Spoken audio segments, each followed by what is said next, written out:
Ukraine says it will pay people who report corruption and bribery 10% of the cash that gets recovered. Here's a summary of the article. Ukraine is offering a 10% reward to whistleblowers who report corruption, local media reported. Ukrainians rank corruption as the country's biggest problem after the war, surveys have found. Ukraine is launching a whistleblower hotline against corruption that will see a chunk of the ill-gotten gains handed straight to the person who reports it, Ukreform reported. The country's National Agency of Corruption Prevention announced on Tuesday that it is to launch a public platform, providing a digital portal for people to report suspected corruption. This reward, up to a maximum of 14 million hryvnias, would be the first ever whistleblower reward offered in Ukraine, the outlet reported.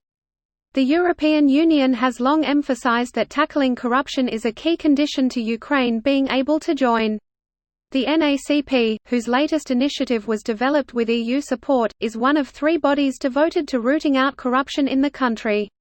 This post received a score of 35,000, with an upvote ratio of 94%. Here are the top comments in response to this article.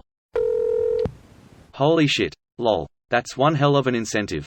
I think the US military has a program where if you suggest a cost-saving measure, and it's accepted, you get a reward of 10% of what's saved.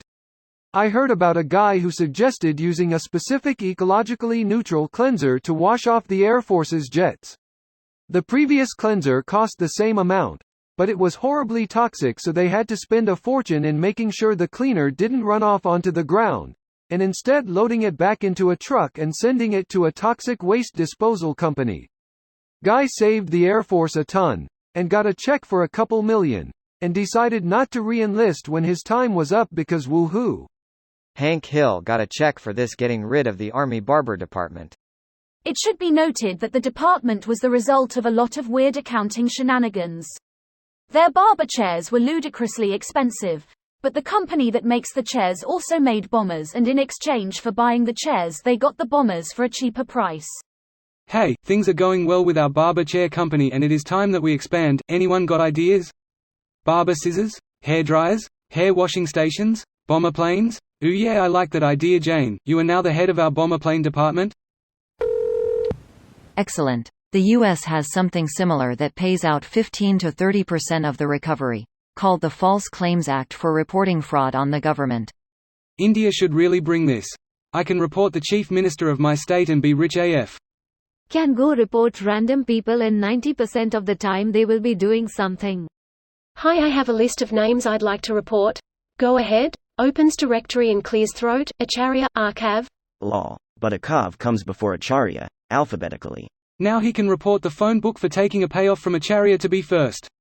The reporter will get 10% of phone book funds, which results in them owing money. Phone book administration, just as planned. I'm mindfucking the shit out of you right now. Even if unethical people are able to cash in 10% through shady reporting, it's still better than losing 100% of the cash through corruption. At the very least, this could encourage bad actors to hide their corruption even more carefully. And even if they can still evade detection, the extra hurdles they'll have to jump through make it a less profitable business practice. This is a big part of how anti-corruption laws work. You can't always completely stamp it out, but you can make it really hard and expensive to hide. This then changes the whole risk assessment and discourages corrupt activity as a result. This video was automatically created by Reddit to speech. The article and comments in this video were selected from Reddit according to their upvotes, and any paraphrasing was performed by smmry.com, without any human intervention.